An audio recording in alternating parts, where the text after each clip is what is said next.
अस्सलाम वालेकुम students. YouTube channel accounting with sir Umair के साथ मैं एक बार फिर आपकी खिदमत में हाजिर हूँ।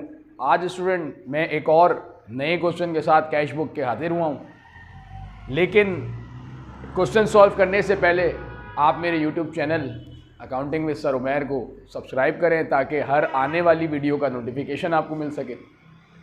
स्टूडेंट, आज मैं आपको कैश बुक का 2018 रेगुलर प्राइवेट क्वेश्चन नंबर 4 ये सॉल्व करके दिखाऊंगा। मेरे लेफ्ट पर आपको ये क्वेश्चन नज़र भी आ रहा होगा, जिसमें कहा जा रहा है बारी and company uses a 3 column cash book on January 1, 2018। The balance of cash in hand and cash at bank 18,000 and 35,000 respectively. तो 18,000 कैश हमारे पास और बैंक में 35,000 है, तो ये बैलेंस ब्रॉट डाउन हो गया। फिर जनवरी 2 पे कहा जाता है कैश पे सेल की 18,500 की, जिसमें से 40% अमाउंट हमने बैंक में डिपॉजिट कर दिया सेम डे पर। तो 18,500 का अगर हम 40% लें जो कि 7,400 आएगा, इसका मतलब ये हुआ कि 18,500 जो कैश आया इसमें से 7,400 तो बैंक में डिपॉजिट हो गया। इसका मतलब कैश ऑन हैंड हमारे पास रह गया 11,100। मतलब अगर हम इसकी एंट्री पास करें तो हम एंट्री बनाएंगे कैश डेबिट 11,100, बैंक डेबिट 7,400 और सेल्स हो जाएंगी टोटल से क्रेडिट पर 18,500 से।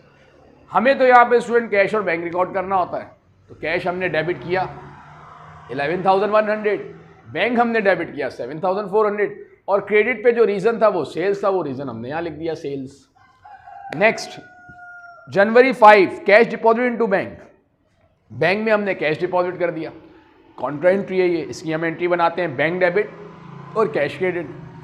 इसकी हमने एंट्री बना दी bank debit 8,000, cash credit 8,000। Bank debit हुआ तो इसके क्रेडिट पे जो अकाउंट था वो कैश था, कैश क्रेडिट हुआ तो इसके डेबिट पे जो अकाउंट था वो बैंक था। सी लिख दे दोनों तरफ, C means contra. Next, January 10 receive a cheque of ₹11,950 from Jamil in full settlement of his account 12,000। हमने स्टूडेंट चेक रिसीव किया 11,950 का जमील से, जबकि हमें जो टोटल अमाउंट उससे रिसीव करना था वो 12,000 करना था। स्टूडेंट, यहाँ हमने चेक रिसीव किया है। जब हम चेक रिसीव करते हैं हम उसको कैश रिकॉर्ड करते हैं तब तक जब तक वो चेक हम बैंक में डिपॉजिट ना करते हैं। इसका मतलब हमने कैश लिया, और कैश कितना लिया 11,950 का, cash debit 11,950, sale discount debit 50 और account receivable credit total amount 12,000 से। कैश डेबिट 11,950, डिस्काउंट अलाउ 50 जिसको सेल डिस्काउंट कह ले, और अकाउंट रिसीवेबल जमील टोटल से आ जाएगा। मतलब इसका अकाउंट रिसीवेबल का तो हम अमाउंट लिखते नहीं, वो तो रीज़न लिखते हैं। Account receivable Jamil. January 15 issue a cheque of ₹5,890 to Vakil in full settlement 6,000। हमने चेक इशू किया वकील को 5,890 का, जबकि टोटल अमाउंट जो हमें उसे पे करना था वो पे करना था 6,000। तो चेक दे रहे हैं मतलब बैंक कम होगा। अगर जन एंट्री पास करें तो अब एंट्री बनाएंगे accounts payable debit 6,000, purchase discount या डिस्काउंट रिसीव 110 और बैंक क्रेडिट 5,890 से। तो हमने एंट्री पास की, बैंक क्रेडिट किया 5,890 से, डिस्काउंट रिसीव किया 110 से, और हमने रीज़न लिख दिया अकाउंट पेबल वकील। नेक्स्ट, जनवरी 20 चेक डिपॉजिट किया बैंक में। हमने जमील से जो चेक लिया था हमने वो डिपॉजिट करा दिया बैंक में। चेक जो रिसीव किया था हमने जमील से वो किया था 11,950 का। वो 11,950 का चेक अब हम बैंक में डिपॉजिट कर रहे हैं, हम एंट्री पास करेंगे bank debit 11,950, cash credit 11,950, bank debit 11,950। तो इसके रीज़न क्रेडिट पर जो था वो कैश था, और जब हमने 11,950 से कैश क्रेडिट किया तो उसका जो रीज़न डेबिट पर था वो बैंक था, और ये कॉन्ट्रा एंट्री हो गई तो दोनों तरफ हमने सी लिख दिया। नेक्स्ट हमसे कहा जाता है जनवरी 25 withdrew from bank 8,000 for private use 7,000 for office use. हमने 8,000 रुपये प्राइवेट यूज़ के लिए निकाले और 7,000 रुपये ऑफिस यूज़ के लिए। जो ऑफिस यूज़ के लिए हम निकाल रहे हैं वो तो कैश हो गया यानी कैश डेबिट।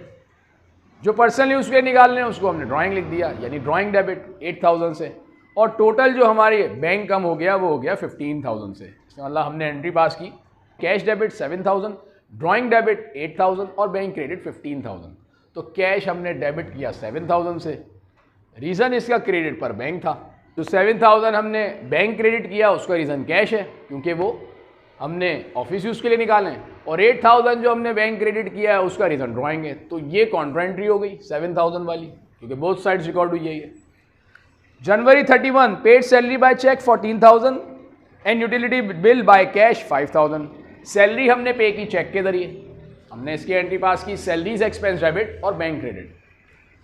बैंक क्रेडिट कर दिया हमने 14,000 से, रीजन हो गया सैलरीज एक्सपेंस, और यूटिलिटी बिल हमने पे किया है कैश के जरिए, तो इसकी हम एंट्री पास करेंगे यूटिलिटी एक्सपेंस डेबिट और कैश क्रेडिट।